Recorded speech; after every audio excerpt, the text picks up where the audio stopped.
Bonjour Emmanuel. Bonjour à tous. Face à vous ce jeudi, c'est Jean-Marc Daniel qui s'installe. Bonjour Jean-Marc. Bonjour.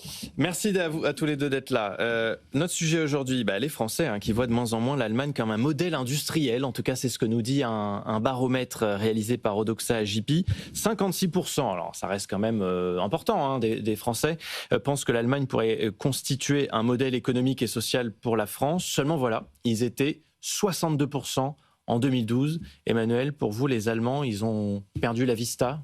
Oui, les Allemands, effectivement, si on regarde quels sont les piliers de la réussite allemande depuis la fin de la Deuxième Guerre mondiale, il y en avait 4.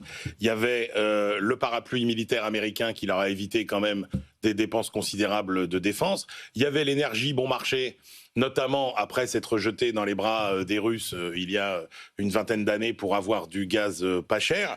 Il y avait l'euro sous-évalué, mais très nettement sous-évalué par rapport aux marques. C'est-à-dire que l'Allemagne est rentrée dans l'euro avec un niveau de compétitivité absolument délirant, qui explique en partie les excédents commerciaux dont Jean-Marc Daniel va nous vanter les mérites dans quelques secondes. Et puis, c'était aussi la spécialisation sur les secteurs qui ont fait la prospérité des 30 Glorieuses, la machine-outil, l'automobile. Qu'est-ce qui reste de ça aujourd'hui ? Rien. Le parapluie américain, il est en train de disparaître. Le gaz et l'énergie russe, bon marché, c'est fini.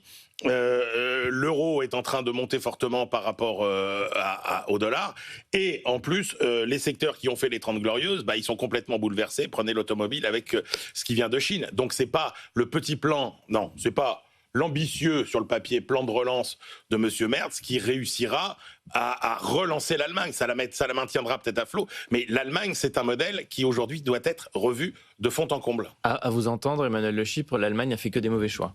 Elle a fait que des mauvais choix. Allez, je vous cite quand même cette petite phrase que j'adore, qui était la phrase d'un grand journaliste économique, puisque vous parliez de la relation entre les Français et les Allemands.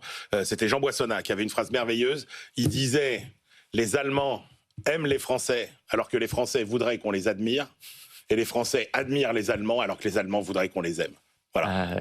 C'est le problème d'un couple. C'est toute l'ambiguïté de nos relations, mais pour une fois, les Français sont lucides. Jean-Marc Daniel, l'Allemagne n'a jamais été aussi forte pour vous. Ah oui, je pense que l'Allemagne est un véritable modèle. D'abord, concernant l'évolution de l'euro, je pense que Emmanuel est à côté totalement de la plaque pour une raison simple. L'Allemagne, effectivement, c'est un excédent de la balance des paiements courants qui est le plus important excédent au monde, 270 milliards de dollars. Et donc, quand vous avez un tel excédent, vous avez intérêt à avoir une monnaie forte pour utiliser cet excédent pour racheter des usines, des entreprises, de la croissance économique dans les pays qui vont avoir de la croissance économique. Le Japon a fait ça, il s'est tablé sur un taux de change à 1 dollar égale 75 yens pour conquérir tout un patrimoine à l'extérieur, et maintenant il bénéficie de la valorisation de ce patrimoine en faisant baisser son taux de change à 1 dollar égale 145 yens. Donc la seule chose sur laquelle effectivement l'Allemagne pourrait nous reprocher quelque chose, c'est effectivement de ne pas permettre l'appréciation de l'euro qui donnerait un pouvoir d'achat colossal à l'épargne allemande. Parce que l'Allemagne a adopté une stratégie qui est en conformité. Il y a eu l'enquête Odoxa, mais il y a aussi l'article 4 du FMI, le rapport article 4 du FMI sur l'Allemagne qui est sorti le 28 novembre. Et que dit cet article 4 ? Ce rapport du FMI, ils disent effectivement, l'Allemagne va faire un plan de relance, mais ça ne correspond pas aux enjeux structurels de l'Allemagne, qui sont d'une part le vieillissement de sa population et d'autre part une focalisation sur l'industrie, alors que l'enjeu c'est maintenant de passer à la société du capitalisme cognitif, la société post-industrielle. Et donc l'Allemagne a un handicap effectivement qui est de ce double enjeu. À ce double enjeu, elle a su répondre d'une part par effectivement un excédent d'épargne qui lui permet d'aller chercher de l'appareil productif là où il est, en Inde.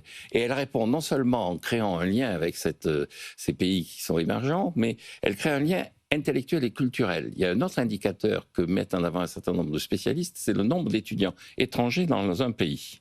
Donc les 3 pays où il y a le plus d'étudiants étrangers, ce sont les États-Unis, le Royaume-Uni et l'Australie, donc les pays anglophones. Et puis pendant très longtemps, ça a été la France. La France était le lieu d'accueil de la transmission d'un savoir-faire et d'une certaine forme de culture, notamment de culture technique et industrielle. Où vous voulez en venir ? Et l'Allemagne, je finis, l'Allemagne maintenant est devenue le 4e. Il y a à l'heure actuelle en Allemagne 500 000, 490 000 étudiants étrangers en Allemagne. En France, il n'y en a plus que 400. Donc attractif quand même. Donc l'Allemagne est attractive, c'est-à-dire que l'Allemagne est en train de créer un lien entre les endroits où elle va trouver de la croissance, c'est-à-dire les pays jeunes, des pays émergents, et ça, son épargne. Où elle va trouver, Jean-Marc, c'est toujours ce raisonnement de Jean-Marc, c'est-à-dire qu'en gros, on va transformer l'Europe en un gigantesque EHPAD qui va finalement gagner de l'argent en plaçant son épargne là où il y a des gens qui travaillent encore. Mais la réalité, c'est que ça pose toujours deux problèmes. C'est que sur le plan des grands équilibres macroéconomiques, le raisonnement de Jean-Marc, il est imparable. Sauf qu'il faut rappeler que tout ça ne fonctionne que pour les gens qui ont de l'épargne. Or, en France, comme en Allemagne, il y a beaucoup de gens qui n'ont pas d'épargne, qui n'auront rien à placer, et il faudra bien qu'ils aient quand même un boulot pour gagner leur vie. Et puis la réalité, c'est que Jean-Marc fait fi dans son raisonnement de tout l'impact sur le plan social, sociétal, économique, aménagement du territoire, d'avoir des usines chez nous et d'avoir des entreprises. Donc moi, je déteste son modèle défaitiste de... non, mais je réponds à ça. De l'EHPAD riche et oisif. Deux choses sur l'épargne. Encore une fois, un pays qui dégage 268 milliards d'euros, enfin de dollars d'épargne, est un pays qui dégage d'excédents, est un pays qui épargne. C'est le premier épargnant au monde, l'Allemagne. Et donc, elle a les moyens de son ambition en termes de conquête de la planète par son épargne. Et la deuxième chose, on peut dire effectivement, c'est triste qu'on vieillisse, mais c'est un fait. Alors on peut dire, ah non, pas d'EHPAD, pas d'EHPAD. Il faudra des EHPAD. Il faudra des EHPAD à Munich, il faudra des EHPAD à Francfort. Et on les prépare, mais il faudra des EHPAD à Paris, il faudra des EHPAD à Lyon, et on ne les prépare pas. C'est peut-être ça l'avenir de l'Europe, le business de l'EHPAD aussi. Exactement, il faut l'accepter, il faut être lucide. Emmanuel Le Chypre, Jean-Marc Daniel, tous les matins, le débat des éditorialistes. Merci beaucoup, messieurs.